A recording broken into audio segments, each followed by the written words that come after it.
move quickly from 2 fixed points. It will help you escape from enemies or the blue zone when in a pinch. Random supplies and treasure maps. In the official version of Livic, equipment and item crates will spawn randomly, giving you more ways to get items. Also pay attention to the treasure maps on the map because they help you locate supply crates nearby, so that you can get to them quickly. In the official version of Livic in Rank's Classic mode, we will bring back the recall event for a limited time. Getting defeated no longer means the end. Every player can be recalled once. When a recall is still available, players will be able to recall teammates for a period of time after they are defeated. We also added new quick chat voices so teammates can communicate better when recalling.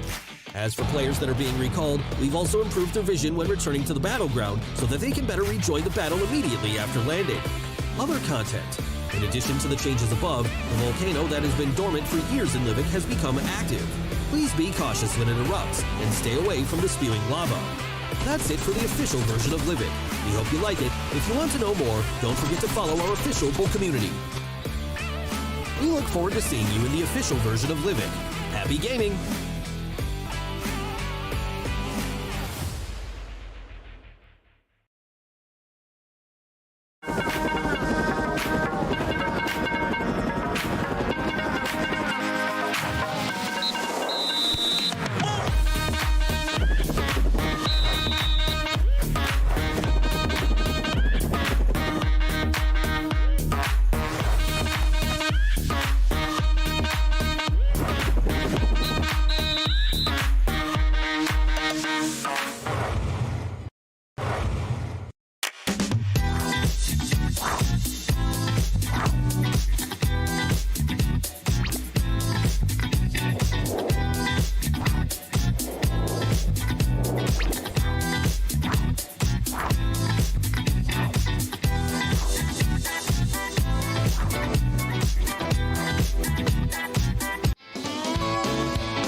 Girls and children of all ages, welcome, welcome, welcome, and super duper happy to have you here for the PUBG Mobile Independence Tournament. We got 3 rounds of action, mayhem, and strategy coming your way today, but first and foremost, for those of you who aren't quite acquainted as to who I am, I'm Red Eyes, your ever-lovable and adorably cuddly caster, bringing you that daily dosage of butt-kickery, tomfoolery, and all-around shenaniganism, and I'm joined by my main man, DK. Introduce yourself. Man, I can't do an intro as well as you just did there, but I'll just go like, hey guys, what's up? DK, all the way from South Africa right here, getting ready for some crazy Independence Day action. And of course, we've got a beautiful lineup with teams coming through. We've seen the teams play through the qualifying sections, in which we had our top 5 teams from each qualifier making it through in towards the semifinals. And I mean, I've been looking at the performances of some of these teams, and we've got 2 teams in here that I'm super excited to see what they're going to be bringing to the battlefield.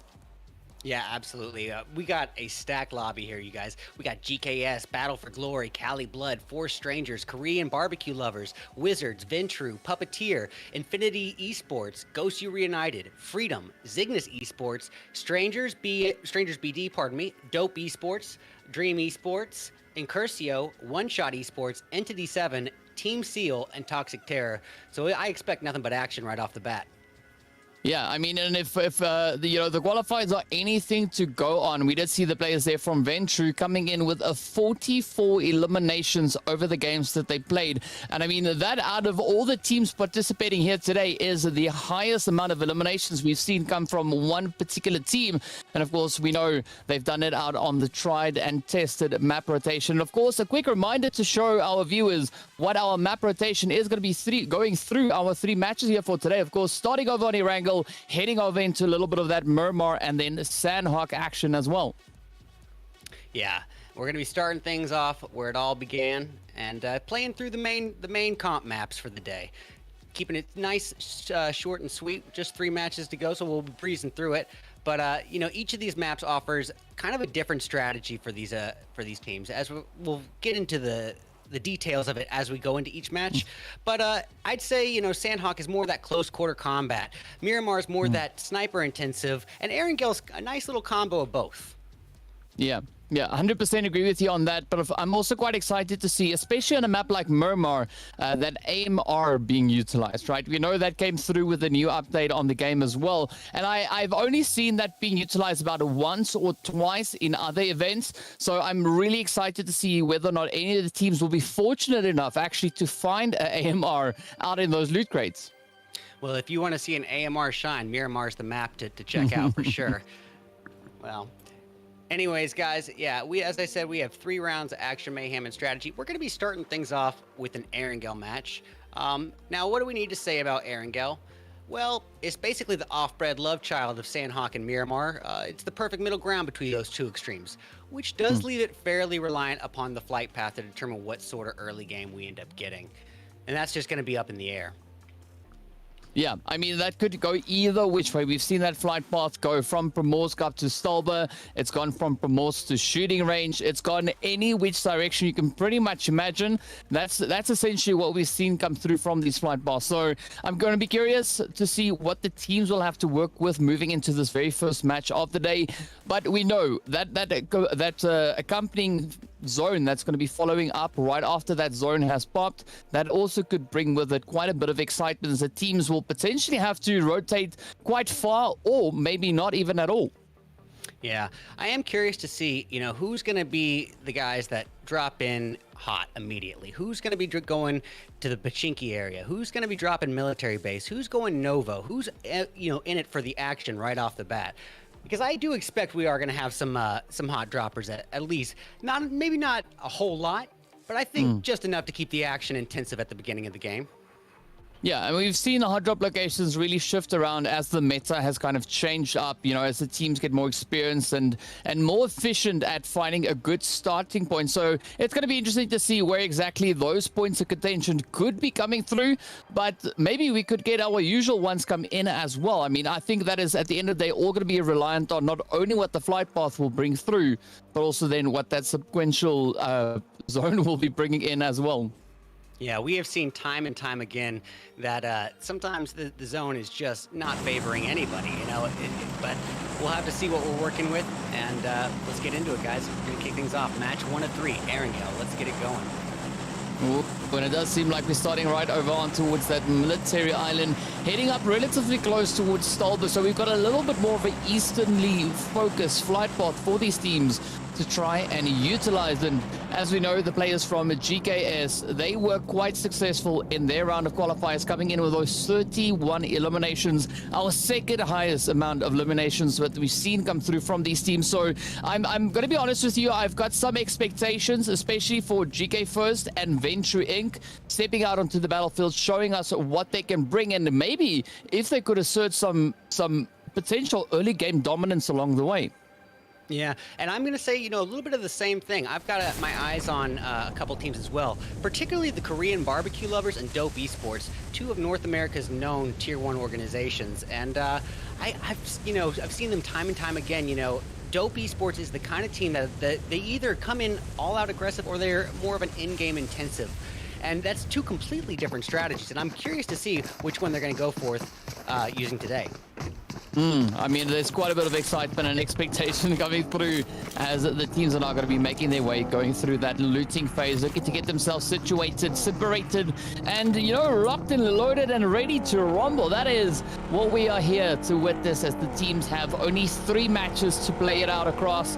And as we know, right after today, only the top 5 teams will be granted with that slot to make it through into the final. So they have to bring their A game right out of the gate and look to get into any of those potential point gaining plays that they can find.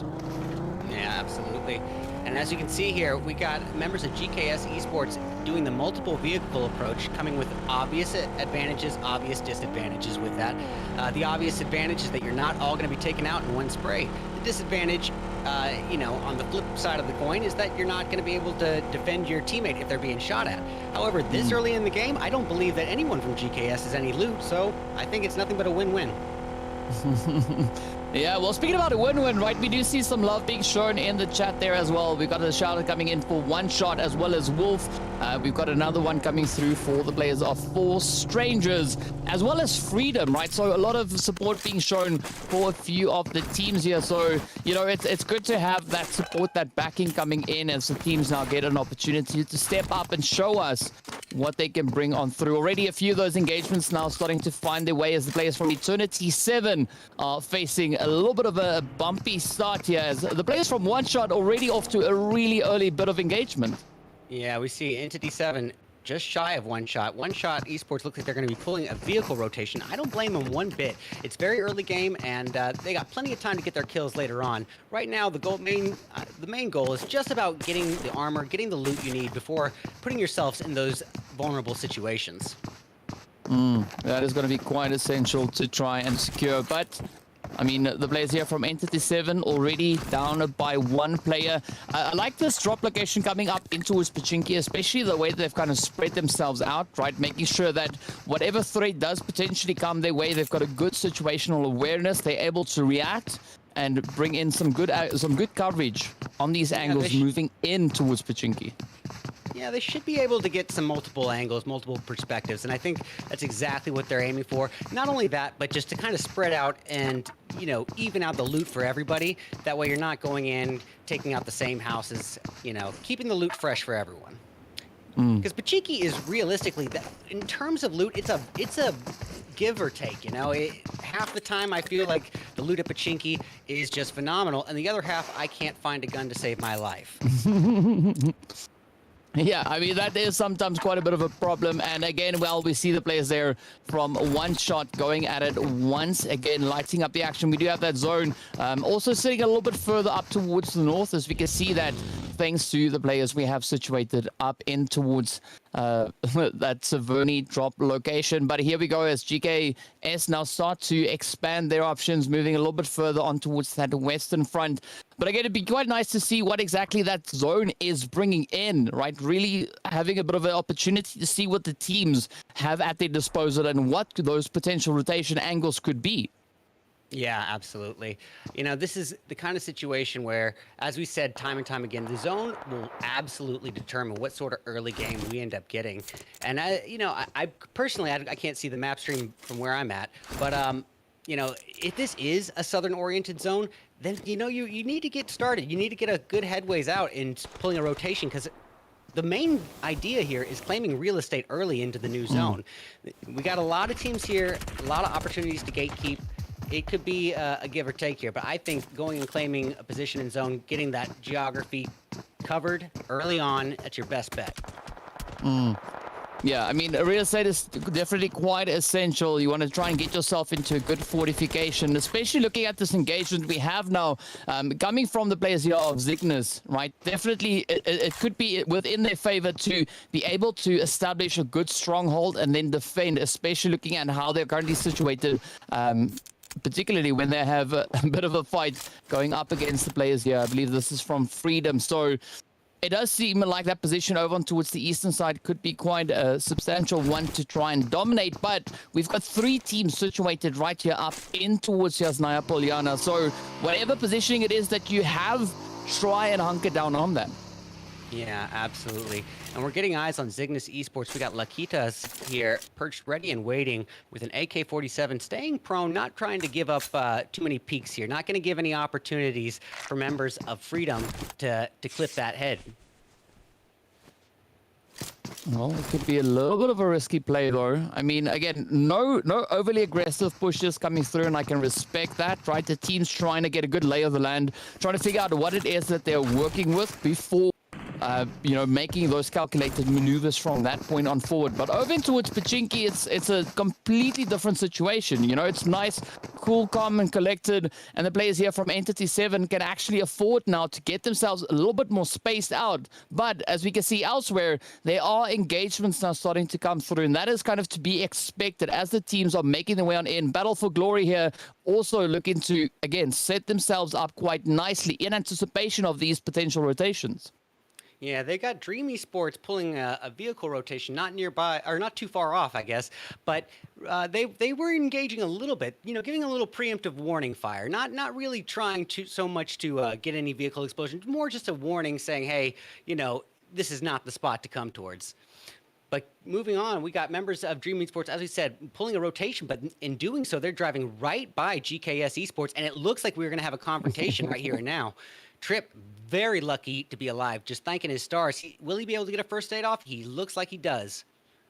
And this is going to be an essential play now for the players here of GKS, looking to see if they can maybe ride out these angles. Already been able to establish that first knock. Is going to come up with a beautiful follow through here from Kollega. But now, it finds the connection. And now it's going to be that opportunity for GKS to just load it up as thickly as they can.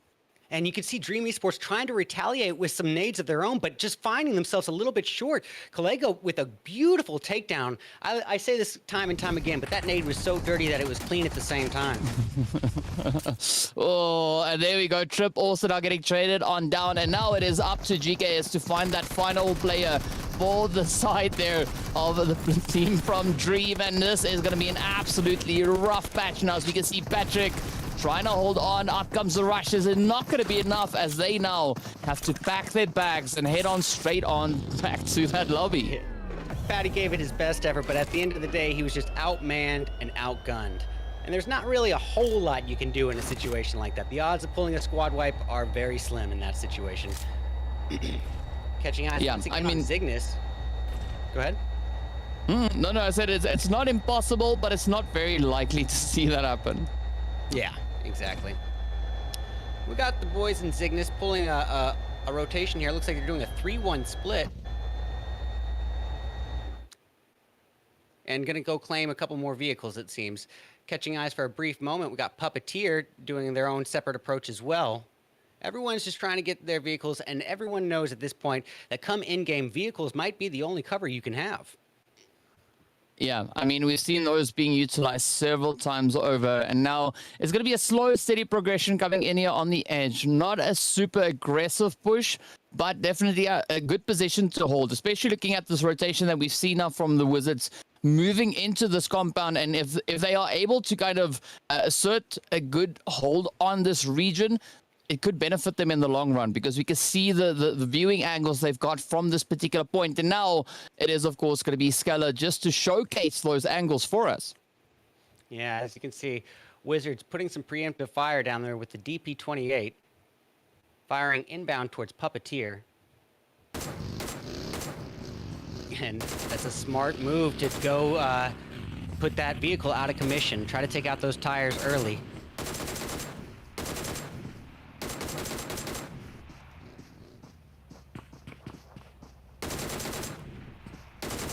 Well, you got to admit, Skeller he's not shy, to say the least. He puts himself out in a position of open vulnerability that, just out in the middle of a field shooting downward. But I think that he did it in a safe enough way. He had the high ground advantage, but definitely not shy, not afraid to go out and put the risky shots down. Yeah, I mean, also just a few shots trying to ward off any potential rotations to come in their direction. But we also see the players there from GKS now popping a few in along the way while they rotate on up. Of course, players there from Dope falling a victim to those sprays. So a lot of aggression already being shown here by GKS, right? They've already been able to secure themselves that first squad wipe, but now it does seem like they're starting to just to circle about, looking to see if they can maybe smell a little blood elsewhere before, starting to dial that aggression in and then just rushing forward to show the aggression as well. You're absolutely right. I can find them. I see them reaching their comfort zone. They've already got 5 kills to their name, and they're still a full team. And that is what's really important. That's the main thing, is maintaining as many members as possible come in-game. Every player counts, especially at the in-game situation. So realistically, yes, get your kills where you can, when you can, but do so with some hesitancy. Do so carefully. Tread lightly. And I think that's what they're doing. They are playing it fairly aggressive, but I think they're doing it with tactics.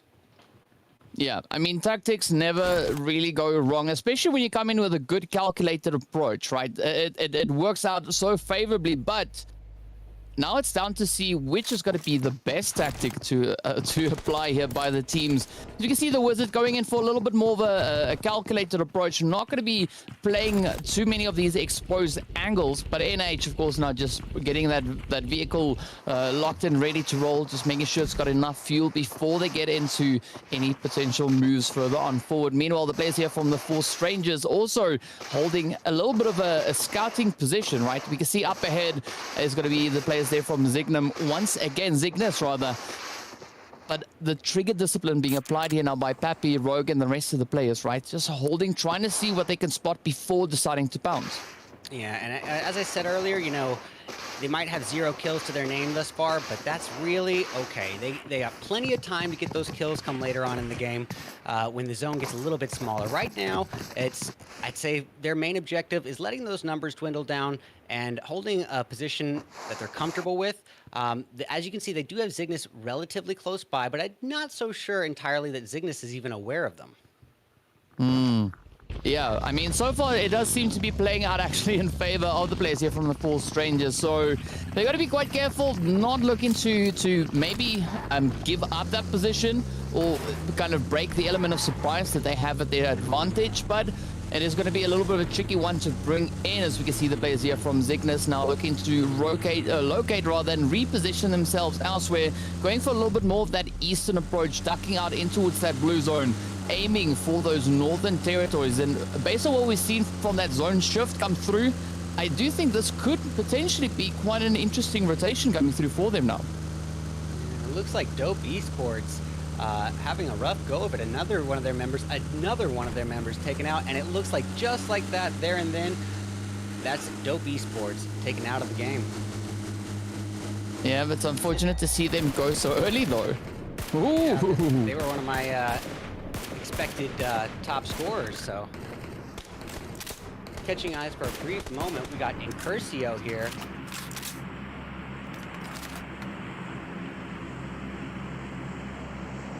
Reed Dog holding position, prone with a DP-28 in hand, just biding his time.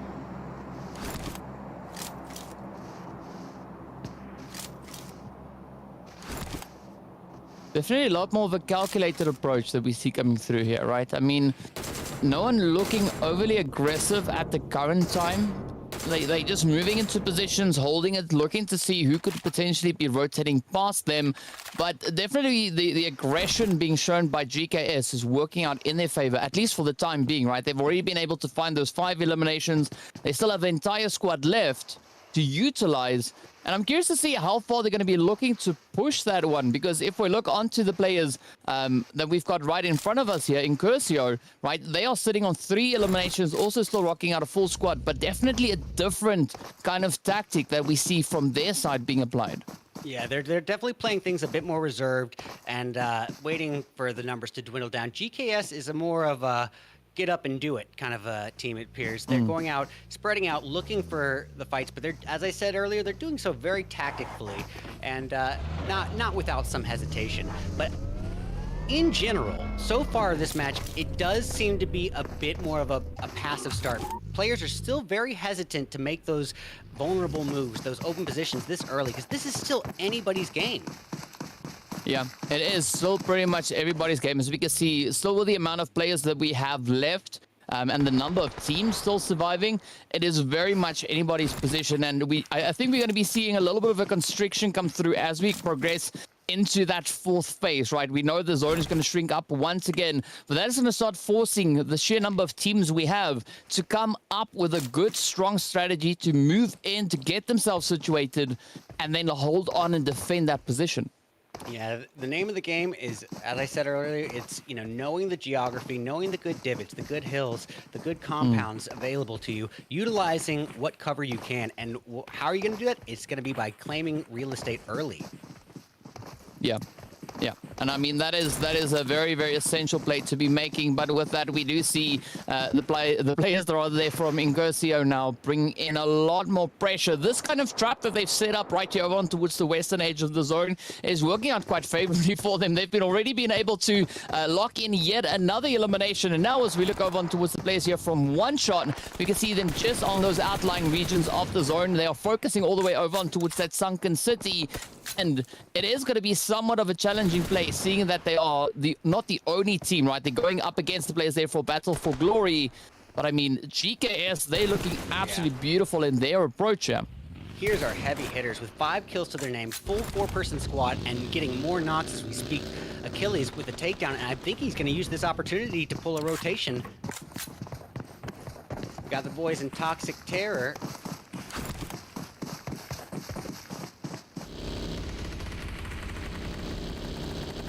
All right. Achilles gonna push outside. Oh! Battle for Glory finding themselves in a bit of a rough patch here. Driving by members of One Shot. And here we have it. Oh. Down he goes. That leaves Battle for Glory in the hands of Rayo and Vigles. Wow, that was so great to see. But of course, we can see it is still a very, very tough play, especially looking a little bit further on towards the north, right? The players there from Cygnus definitely not in a situation where they've been able to get a good footing here. Now being pressurized on the very edge of zone with just a few mere seconds left before that blue zone starts closing up once again. And we know moving into that first blue, there's a lot of damage that's going to be coming through as that, the blue zone just starts doing incrementally more damage to these players. And we see some of the teams even resorting to a little bit more of an aquatic approach, trying to get themselves into some good positions. And Toxic also just trying to get themselves out onto the coastal edge here before turning around and potentially laying down a little bit of fire down on towards that southern position. Yeah, Toxic currently finding themselves sandwiched in between Entity 7, One Shot Esports, and Battle for Glory. Ebo's taking a little bit of a hit there, brought down to half health. He's got the shack covered to probably be able to heal up without too much trouble. And One Shot Wolf trying his best to get to a position of safety here. All the while, Toxic Terror just outnumbering Entity 7. Entities. And boy, if you are Entity 7, you know you've got to get into the zone, and you don't have much time to do so. As you said, that zone is going to be doing incrementally more and more damage. I say it time and time again, I don't care which player you're talking about. Nobody has a higher KD than that blue zone.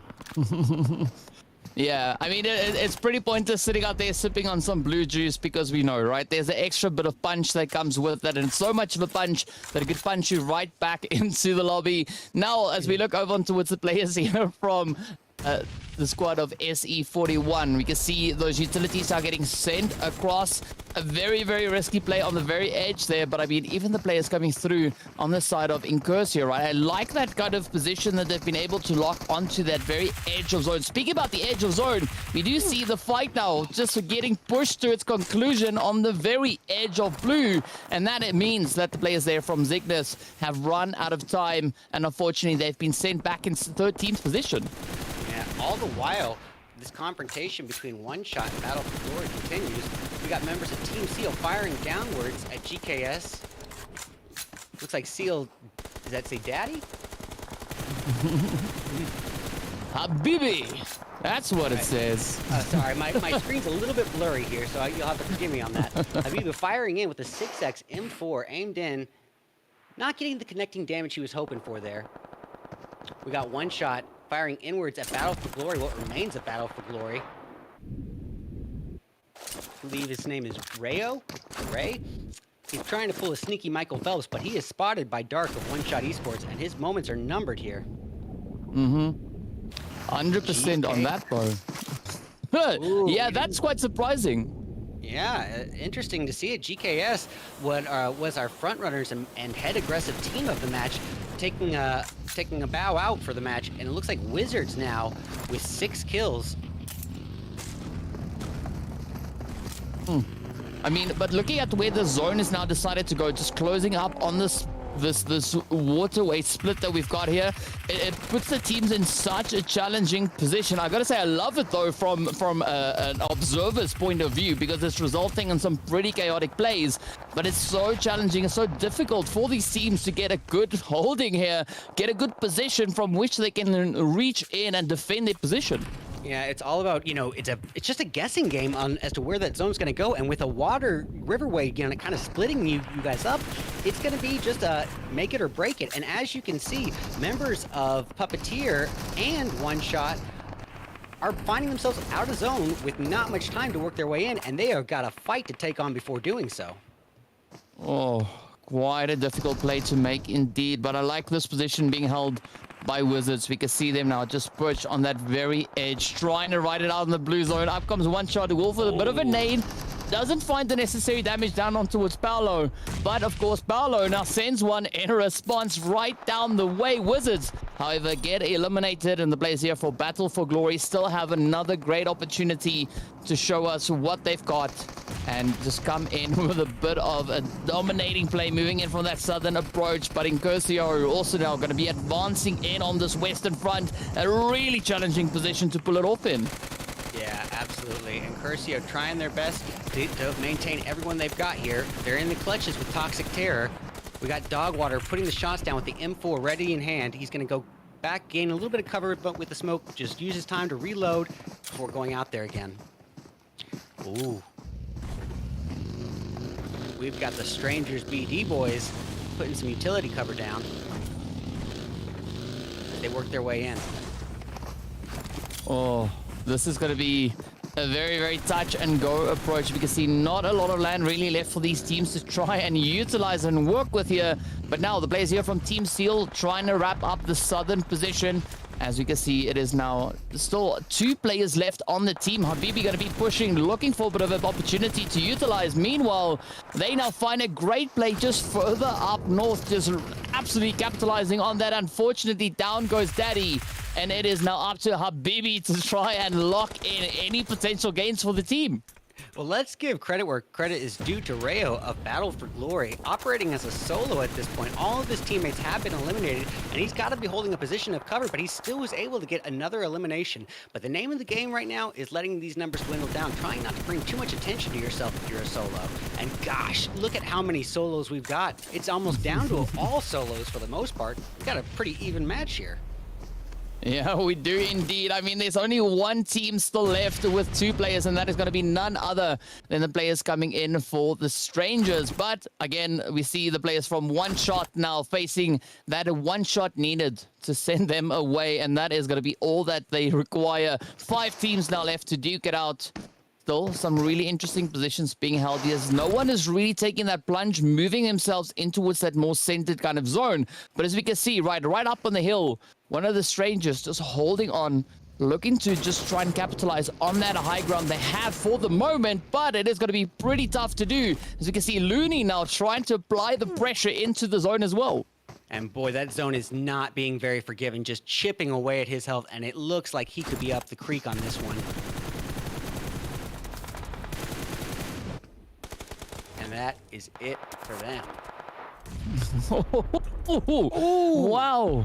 Yeah, Battle for Glory also getting wrapped on up, and with that, it is going to be the end of the match just as quick as that, as the final few plays come through now. And with that, as we can see, Golden Boy and Co rocking it out there with an absolutely glorious winner chicken, and the 5 eliminations to their name, 3 assists coming through. And of course, a great amount of damage being dealt there as well. A really great, KD coming through here for them. The amount of damage that they were able to deliver compared to the amount of eliminations they were able to secure then as well. Yeah, I mean, but let's just talk about that in-game for a moment.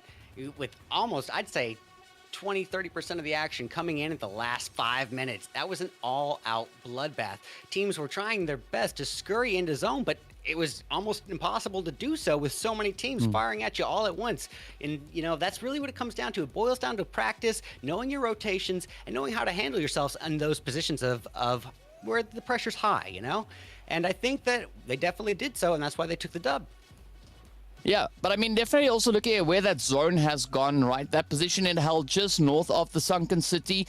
It's quite a challenging position to really prepare yourself for, because we don't see the zone moving in that direction all too often, right? So when it goes to there, it becomes the priority to try and establish a bit of a high ground position, or if you can't find that high ground, then utilizing that waterway and the coverage that it provides alongside for you as well. But definitely got to say, we did see coming into the end of the zone, at the end of this match as well, that a high ground position really being utilized, capitalized upon, and with that then securing the winner chicken dinner as well.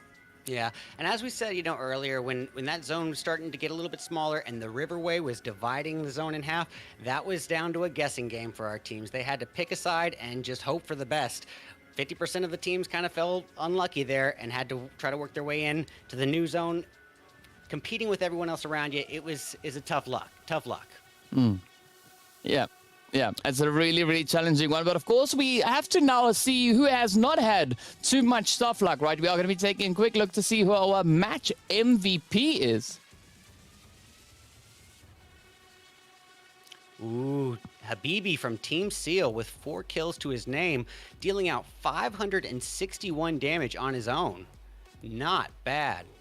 Very impressive performance. Yeah, I mean, and it's surprising because we didn't see Team Seal make it up into the top 5. So for Habibi to be able to walk away as our match MVP, that really says a lot. I mean, dealing a very similar amount of damage to that which we saw coming alongside that winner chicken dinner. So that is pretty impressive to see that performance coming through here from Habibi. Yeah, absolutely. And I'm curious to see, how teams like GKS and the Wizards are going to respond moving forward. They were some of our, higher kill teams for sure, but they were playing on a bit of an aggression path here and, weren't quite able to make it to the end game. And, as such, maybe that's where, Habibi from Team Seal kind of was able to thrive, as they weren't able to continue their kind of push on everybody. That's maybe why Habibi was able to maintain the MVP with only 4 kills. But we're going to have to see how those teams are going to react moving forward into match 2. It's going to be a whole different ball game as we take things to the wide open desert of Miramar. Yeah, and of course we do have our MVT, our most valued team, coming in at the back of our first match, and it is going to be none other than the players there from the Wizards. You called it. They walk away with those 6 eliminations and 992 damage dealt. I mean, that means that they were such a pain to a lot of these teams, right? Really being able to capitalize on their positions, and we saw that coming into these later few stages as they were moving up more from that southern approach, right? Really finding some good angles to play from. And just laying down the pressure. Yeah, and, I think that's, as I said, something we saw with them and GKS kind of riding that strategy throughout the game, going out, finding your positions, finding your advantages, and capitalizing, pulling a bully tactic where you can. Yeah, ain't nothing wrong with a little bit of that bully tactic come through. And of course, looking at our team comparison, we can see the players there from Team Seal now also being compared against the Strangers, who sit on a very kind of similar position with regards to eliminations, right? 5 versus 6, but just so many heavy hitting blows being dealt there by the players coming through from Team Seals. We can see that damage sitting super high up, all the way almost hitting that 1,000 point. And also a great number of those assists being brought in as well. Yeah, but you know what? Let's give a little bit of credit where credit is due. Whereas the 4 Strangers weren't able to match them in kills or damage, I think it goes to show that they know how all the rules about kind of biding your time, letting yourself get to that end game. It's all about patience for them. And maybe their way to win isn't by all-out warfare. Maybe it's a little bit more strategic than that. Maybe waiting a little bit and striking when the moment is ripe. Yeah, and I mean that shows a little bit into the knowledge of the team, right? Being able to strike at the opportune moment. But then as we take a look at this graph that we've got here, I mean, it looks absolutely crazy, right? So we see some really high numbers of eliminations coming through, but also the amount of damage being dealt by our higher ending teams here looking pretty substantial. Yeah, look at one shot there with 1,645 damage. That is no small potatoes. Interesting enough, they did more damage than GKS in this situation. Yeah, but I mean, if we look a little bit further down as well, we can see still a tremendous amount of damage being brought in there. I mean, we get two teams that really popped off with regards to damage, right? One, as you mentioned, there being the players in from one shot. And then if we look a little bit further down, we see yet another absolutely glorious amount of damage being dealt there, but only 4 eliminations being able to be converted from that damage. Yeah, and I not only that, but the placement might not have been there for them as well. So it all depends, you know. Not kills that aren't everything when it comes to these kind of tournaments. Placement is very important, and I think that's what Four Strangers was betting on. Yeah, and again, that is where that kind of discipline comes in with utilizing those positions, right? Finding yourself in an absolutely beautiful setup and then being in a position where you can capitalize on that location.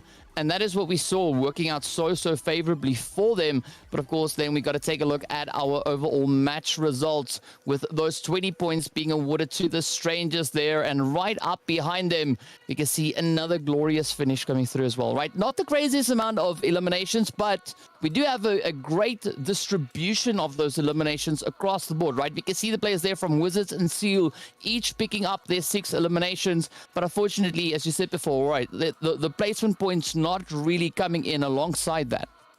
Yeah, you got to find your balance. You got to find your balance. You can get all the, you know, a lot of kills, but if you're not able to make it to the end game, it's going to be a pretty heavy hit on it.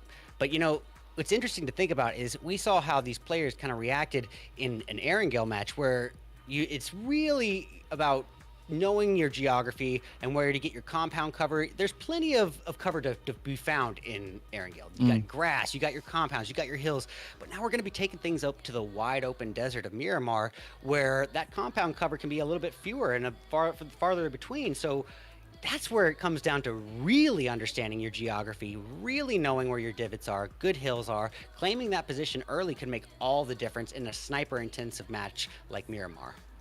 Oh, yeah. That is where the teams are going to be put to the test all the way through, and see who will be able to capitalize on that. But honestly, I'm definitely hoping to see a little bit of that AMR action come through from the teams, as well as, you know, I do think once we see a little bit more of that utilization being adopted, I mean, the AMR is an absolute devastating weapon. Yeah, absolutely. And I've even seen vehicle explosions from a one-shot with an AMR. So I'm curious to see how that thing is going to be capitalized moving forward. Well, guys, we are going to be back fairly shortly. This is the PUBG Mobile Independence Tournament. Stay tuned. We're going to be back at you with round 2 coming up soon.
Rollercoaster. Ajá. Alrighty, guys, we are back. We are back. Getting ready and pumped up for round 2 of the PUBG Mobile Independence Tournament. My man DK, what are the kinds of strategies that you're hoping to see moving forward? And what do you think is going to be different from Erangel as we move to Miramar?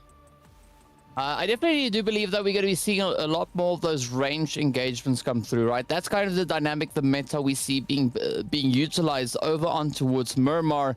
Now, regardless of what weapon it is that the teams will be wielding, we are going to be seeing, that really being applied a little bit more heavily as we move on through. But looking at the terrain that we have over on Miramar, right there, we do have a few more high-rising positions, especially all the way up close towards that Pubg position.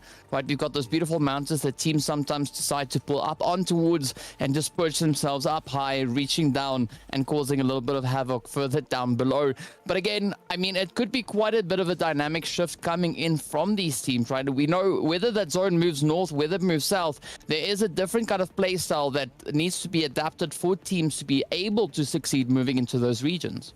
You're absolutely right. I couldn't have put it better myself. Miramar is essentially, it's the largest map that we have. I mean, technically, both Erangel and Miramar are 8x8s, but that includes Erangel's bodies of water. So realistically, Miramar's the biggest map that we've got.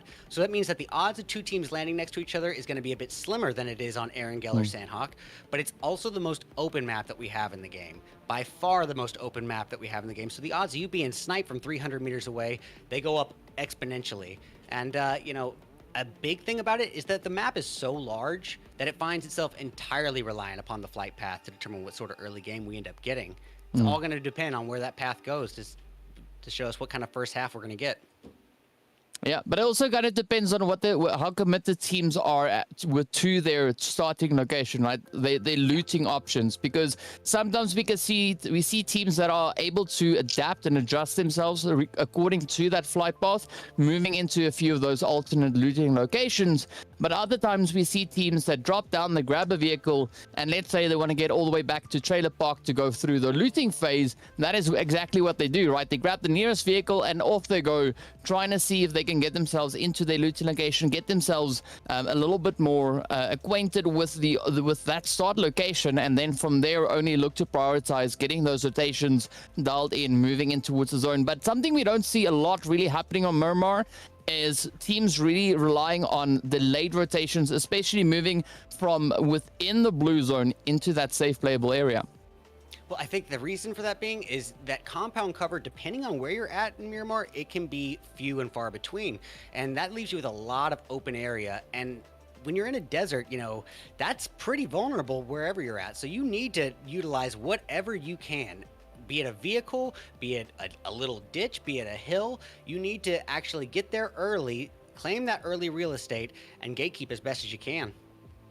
Yeah, and there's going to be a lot of opportunities for that, and of course also a lot of opportunities for teams to kind of have their loot supply run dry somewhat. As if you get a little bit too trigger happy, right, you're going to be expending a lot of that ammunition, and it's sometimes quite challenging to find that, depending of course on where you are situated. But it's all going to come down to what these teams are going to be doing with regards to their positions. And as we know, Miramar definitely one of the more challenging zones, especially as we've been talking about these range engagements coming through. Yeah, you're absolutely right. And I do expect to see a fairly sniper-intensive match this go-around, especially in comparison to round 1 or 3. I don't think you're going to see too much of that come Sandhawk. We saw some good distance fights in Erangel, not a whole lot, but I think this is going to be where it really shines. Well, guys, not a whole lot of time to waste. We're going to be getting into the action very shortly. Let's see in chat. Who are people rooting for? Type it in the chat. I want to know. I still am going to have my eyes on Dope Esports and Korean barbecue lovers. I still think that they have opportunities to pull themselves out of the water here. I admit, Dope Esports was eliminated very early, and that can be very problematic for them. But for a tier 1 organization, you can't rule them out too early. Yeah, I agree with you on that one, but I'm still going to keep my vote on the players there from Venture Inc., right? They popped off in their qualifying, locking in those 44 eliminations. We are yet to see another substantial push like that come through But who knows? Anything can change on towards Miramar, and it's going to be quite exciting to see which teams are going to be looking to step up to the challenge. Yeah, and one thing that's interesting to note about Miramar is just because it's so open and so vulnerable, you can go from a full 4-person team down to being a solo or completely eliminated in a matter of just seconds. It can be easy pickings for Miramar, so you need to be extremely alert of your surroundings, not just your nearby surroundings, but your distant surroundings as well. Yeah, I gotta say though, like I really like the map of Miramar. Out of the 3 we have, this is my preferred map, right? Because that's the map that I do my ranking on. I'm definitely sure that this is not the same situation for the teams, right? I don't believe that they are now at all worried about ranking. Instead, they are going to be more concerned about getting themselves in a good starting position and then focusing on getting those rotations locked in. And who knows, maybe we could see a bit of that compound utilization coming through, as you were talking about, right? And it is sometimes a little bit more scarce for these teams to find a good, decent position to have that, that kind of fortification set up in. Yeah, you're absolutely right. Well, it all depends on the flight path, as we said, and here we see it. It's definitely a bit more one-sided than we expected. I can't see the map myself, hoping to get a map stream pulled up shortly. But as we can see here, it is fairly close to the bodies of water, so it's got to be a fairly one-sided path here, which is going to be maybe not so ideal for our participants, but definitely for us, the viewer. Because on a map like Miramar, as I said, it can be kind of a make it or break it. We could be left with a fairly passive early game, depending on what the zone does. But as you can see, a huge portion of the zone is occupied by water. This is an absolute nightmare for the participants and a dream come true for the casters, because it just means we're left with action for come early game. I mean, this is like a precursor to Sanhok, right? This is almost the equivalent of Sanhok that these teams will have to play with right now. So it's going to be an absolutely crazy play across the board. Already we do see several teams dropping straight down in towards Los Leones, also heading straight down in towards that Puerto position as well. But of course, there's going to be players now from the Dream team looking to get themselves into a bit of that more favorable positions, already finding that first knock, instead actually getting the first elimination locked in as well. Yeah. Panher is down, looking to be thirsted, soon to follow his teammate Rogue. This is a great start for Dream Esports. Yeah, absolutely beautiful. That is what you want, right? You want to get into these early game opportunities, heading while the iron is still hot. Absolutely. Before your opponents can get too well looted, And I think this is a situation of just finding a good gun early and utilizing that luck. Well, we got a couple close encounters brewing here. We got members of Entity 7 nearby One Shot Esports outside of Puerto Paricio.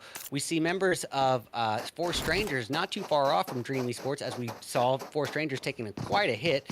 But we also see some close encounters potentially between members of Battle for Glory and Puppeteer just outside of the zone below San Martin. Yeah, that could be quite an interesting play, but it does seem like the players there from Puppeteer focusing a little bit more on getting themselves out in towards that San Martin position. But even looking down towards Chumacera, right? Team Steel, a good starting point, right? Completely uncontested there. So they're able to get themselves looted up before starting to concern themselves with where the rest of the lobby could be situated. But it's not the same situation as we can see right there for the players from the Dream team, or the players rather from Dream Esports, right? Finding themselves in a little bit more of a less favorable starting point. Yeah, absolutely. And, for the most part, most of these teams fared fairly well with this zone. A couple teams, decided to go push themselves a little further out. You can see members of Strangers BD pushing themselves upward towards the Pozo area, claiming some easy loot without too much contention.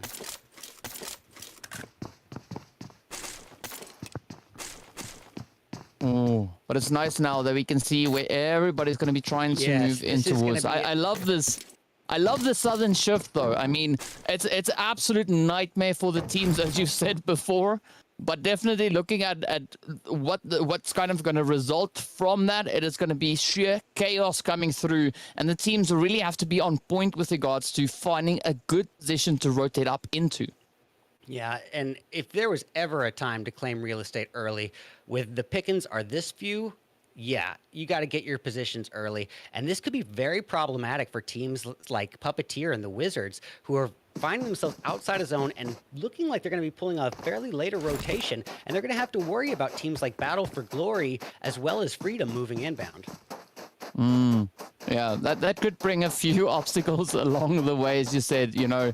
But of course, they could potentially opt for a little bit more of an eastern rotation, right? Heading past Junkyard through that whole Minas Generales region, pulling up in towards Impala, because we don't really see any teams for the time being really utilizing the positions available up in towards Impala. And I kind of understand that because it's the looting phase, right? Everyone's going to be trying to get you know, at least an adequate level of loot before stepping out looking for those engagements. But of course, the players here from GKS and Cygnus, they have no option. They need to get right down to business. Oh, and Cygnus is finding themselves operating as a 3-person team from the get-go, putting themselves at an immediate disadvantage. And that could be very problematic up against a team like GKS. However, GKS brought down to a 3-person team currently with one of their members knocked, but he is going to be revived. This is going to have to be a very well timed out match here for Cygnus. They're going to have to play things a little bit more reserved than GKS does, as they only have half the members. Yeah, but looking at Juan Diego, I mean, definitely a good play that could be made here, right? Really utilizing the terrain and that extra bit of cover being brought in by the mountain. But look at this. Oh, a beautiful jump coming in. It's not too often that we see the party bus actually ending up on its side, but, you know, it's part of the fun. Yeah, and that's one of my favorite things about Miramar is that this land here, the ground here, is so tricky. There's so many divots, so many hills, so many bumps. You can never really pick up too much momentum if you're off-roading it, and you have so many opportunities for your vehicle to flip over. And if you're running away, if you're driving away, trying to escape a team, that's all the difference between life and death here. But getting eyes here on members of, is this GSR? Ghost 2 Reunited, they're going to be trying to claim early high ground positioning here, and that's very smart for them. Yeah, but I gotta say, I love the physics, how they work out, right? Try this in real life, you're gonna end up a little bit worse off than only the lobby, right? You're gonna be ending up like 6 feet under, but you know, fortunately it is just PUBG, so you know, who really cares about physics on so much? Meanwhile, the players here from Entity 7 now just finding themselves in a bit of a sandwich, right? We got the players there from Dream Esports up north, but those shots now coming in from behind, not where you want to pull into. Yeah, this is what I call a peanut butter and trouble sandwich here for Entity 7, but they are going to be using this opportunity to rotate a little bit northbound, and I think that's probably their best move. Getting a little bit of distance between themselves and Dream Esports, and they are going to be able to escape that successfully. Yeah, but of course we did see those shots come through from Cygnus as well, right? So that could develop in a bit of an engagement now between the players there from Dream Esports and Cygnus, as both these teams are still in pretty close proximity to each other. So I wouldn't be too surprised if we saw those fights really breaking out between these two teams. Meanwhile, Entity 7, a good call being made, pulling up in the high ground, really just again utilizing the position and the terrain. Yeah, and we can see, you know, right off the bat, GKS not wasting too much time before they were able to lock down their first kill. We got Dream Esports leading with 2 kills, and I believe the third would be Puppeteer. I believe that YS is Puppeteer with 1 kill, but other than that, we haven't seen too much action on the board here. Yeah, we definitely haven't seen a lot of that, but I mean, that is going to change pretty soon, as we do see a little bit more focus being brought in from the team, starting to converge down on towards this Los Leones position even more so. But I'm liking the positions being played, right? No one really taking the plunge, getting themselves stuck in the city. Instead, they are looking to play these outlying regions a little bit more, and that is going to serve them quite well, especially when we see that next zone shift coming through as well. Yeah, that next zone shift could be a absolute decision. Oh, we see it here now, it is a huge relief to the participants, because that could have gone out favoring the water, and that would have left them with even fewer compounds and positions of cover. Luckily for them, the zone kind of sweeps in back inbound towards the land, ferrying around Los Leones, Chumacera, that area. Yeah, but I mean, it does leave decent amount of compound cover still in the zone. It does, but looking at the number of teams that we've got, right, it's going to be some very slim pickings because we are going to be seeing several teams diverging onto the same point. So that is going to be absolutely essential, and we're going to be having a bit of that first come, first serve play through come in as well. But now, I mean, Entity 7 finding themselves in quite a challenging play as we can see Vele now looking for a good spot to call home, at least for now. But things are looking still pretty grim, especially over on towards this western edge of the zone. Yeah, and you're gonna have to forgive me. My screen's a little bit blurry. Is that a member from Entity 7 off in the distance on the map? I can't tell. No, it doesn't look like it is. I do see Dream Esports nearby, members of One Shot. We got a Filio scoping in, trying to catch eyes with a 4x M4. Not getting any lines of sight on him. Gonna probably bow out back to his teammates if possible. I would think that would be the call, but it looks like he's doing a nice little position of overwatch as well. Yeah, it's good. It's good getting, gathering that extra little bit of information, relaying that back to the team, and we could see a little bit more of a calculated play being made then from that point. Just we can see the position coming through currently for the players here from Dream Esports. Close to center zone, they do have several teams surrounding them, but no one being any immediate threat, right? So that information that they are able to gather up ahead would definitely serve them quite well. Yeah, well, speaking of tactical rotations, you can see Entity 7 operating in a 2-2 split, sandwiching what I believe is members of Freedom. That could be very problematic for the Freedom boys. With two angles of vulnerability on them. It could definitely be, but as we can see, right? Yeah, the team's not having as many options, right? We still do have a beautiful chunk of Los Leones being available, but the team's been quite hesitant of moving into that city. And we'll see once this next phase comes through, where it's going to be forcing these teams up in towards. Of course, Blue Zone has now started to close on through. I'm liking the position coming through from Team Steel, though, holding over in towards Chumacera, trying to just keep themselves disengaged from the engagements happening further over towards that eastern side. And I wouldn't be too surprised if the players there from Team Seal were actually able to finish in quite a substantial position at the end of this match. Yeah, and honestly, if you got the position to just hang out and chill, let those numbers dwindle down, I can see the reason to do so. This is still anybody's game. There's still plenty of people on the board. You can get those kills when that zone gets a little bit smaller. Right now, things are a little bit more spaced out. They've got this opportunity to get as much loot as they can, get as best looted as possible. I think right about by now, you should be fairly well looted on in the game. But as you said, they don't really have a threat around them. So they don't really have much reason to move at this point. Yeah, so I'm not expecting any crazy rotations to come through from them, but we have a little bit of an interesting position up on towards that northwestern side though, right? Wizards looking for entry point up in towards the zone. We did see them starting all the way up north, so they've been traveling for quite some time looking to get themselves situated in towards the zone, and now they're facing a few obstacles to get themselves secured in. But over in towards Los Leones, Entity 7 now coming in with a few derby maneuvers here, just flying off of the hills, but that's going to result in their vehicle getting fired upon as well. Yeah, Entity 7 driving right through the clutches of GKS. GKS had a real opportunity there, and it looks like they capitalized, getting a takedown on one of the members of Entity 7. Is it going to be a Thirst? Oh, goodness. Rebounds with the vehicle explosion. 3x Scarell. He's still got a couple more members of Entity 7 to worry about in front. But he's shooting from a position of cover. Looking pretty strong. Yeah, especially now with that M24. Yeah. I mean, that's gonna be quite a devastating utilization, or the beautiful combo to come through, especially looking from the amount of hard cover they've got to play from here. And it does seem like that zone is going to be focusing a little bit more on towards Los Leones. So now it comes down to the team situated down south, right? One Shot, Toxic, all those teams having to migrate back up towards the northern edge.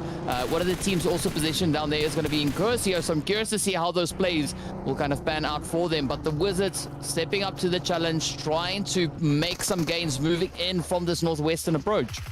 That's Interesting to see 4 strangers operating as a 2-piece, and I caster cursed him just as I said it. Looney is taken down right before our eyes. He is out of there. Poppy is taken out, and 4 strangers, the winners of round 1, eliminated very early on round 2. This is going to absolutely even the odds for everyone else. That's what everyone else wants to see, is the winners of round 1 being taken out early. Yeah, but that's the beauty of these battle royals, right? Team might be performing exceptionally well on one map, and then the next one comes and the entire table is turned on its head. But with that, Entity 7 feeling the pressure, as we can see, not now finding out what not to do as the Rushner comes through. Valet trying to hold up the aggression, finds a beautiful knock, but this is going to be a great opportunity now to get those numbers back up into contention. Yeah, but here, as we speak, you can tell Puppeteer is still inbound towards him, but luckily he escaped just by the hair on his chin, surviving with maybe 10 to 15% health, but that's all you need. And sometimes all you got to do is survive by 1%, and you can be able to revive your teammates. Yeah, that is sometimes all that is needed. But looking at the positions coming through here now from Dream, we can see them again just being spread out. Again, Ophelia just utilizing that scouting position, right? Playing the terrain so beautifully, being able to gather quite a bit of information. But as we look a little bit further on down, the Puppeteers trying to make those gains happen and turn that into a more favorable play. But moving in towards Los Leones, with a few teams already being situated there, is going to be quite a challenging play to accomplish. Yeah, you're absolutely right here. And it does look like they have a good opportunity here. Oh, GKS having a nice little overwatch here. Achilles 4X scoping in towards the 2 remaining members of Entity 7. And this, when you got a little bit of distance like this between the teams and both teams have positions to cover, you can find yourself in a standoff that can take some time. Oh, one shot going in after Dream Esports with a takedown on Ophelia. And there's Wolf gaining that lost health. We got trying to lick up those wounds. Yeah. Okay, well, if you're one shot, you find yourself in an interesting position here. You're just below, is that Team Seal or Ghost You Reunited? I couldn't see who. My screen was a little blurry. But you find yourself kind of pinched in between 2 teams. One shot coming in from the south. And they do find a little bit of compound cover here out in the middle of nowhere.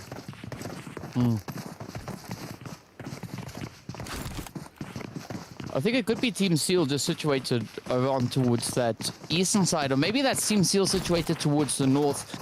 It is a little bit challenging to figure out, as the players here from One Shot are not really providing us with enough opportunities to figure out those numbers and those names off in this as well. There we go. Okay, so we got Dream situated directly over to the east, and then of course the players from Team Seal over towards that southern position, and then right there alongside them we've got the players there for Gosu Reunited, position directly north of One Shot. So again, right, the team's really starting to tighten up these positions, moving much closer, but it's going to be a very difficult rumble. As you can see, there's not a lot of space to utilize, and I'm especially now looking at the teams looking to converge in from that southern position. Yeah, we still have 15 teams, I believe it said, remaining here, which is absolutely huge. It's almost the entire player board here. So with just that much fewer places to occupy, we are due for some action comes pretty soon. And you know, that brings me to my next point. Like I always say this, you'll find on, especially on large maps like Erangel and Miramar, that a more passive early game, all that means is a more action-packed and climactic mid or end game.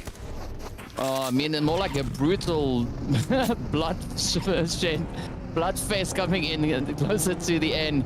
But of course, now it is going to be the players here from Strangers looking to make a bit of a play here. Wizards now trying to clear up the territory up ahead of them, because they are still to find a good rotational path up in towards the zone. Yes, they've been able to lock in those 2 eliminations, but they've also lost a player along the way, with Paolo getting taken right on down. But they are so close. But look at the trigger discipline coming through here.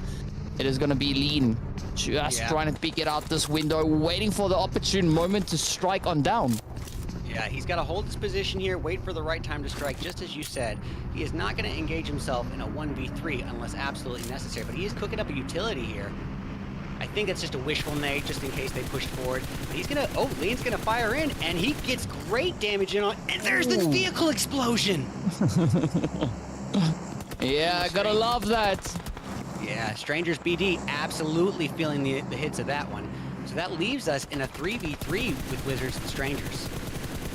Oh, but Lean finding some beautiful angles right there, getting a little bit of a play on towards Revenge as well. But now they got to act quickly, as we can see Blue Zone starting to close on through, and this is going to be an absolutely essential play now, especially for the Wizards situated over on towards the edge of zone. But oh yes, indeed, Incursio now also getting quite a bit of pressure applied onto them.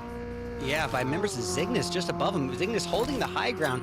I am shocked that that nade did not do more damage than it did.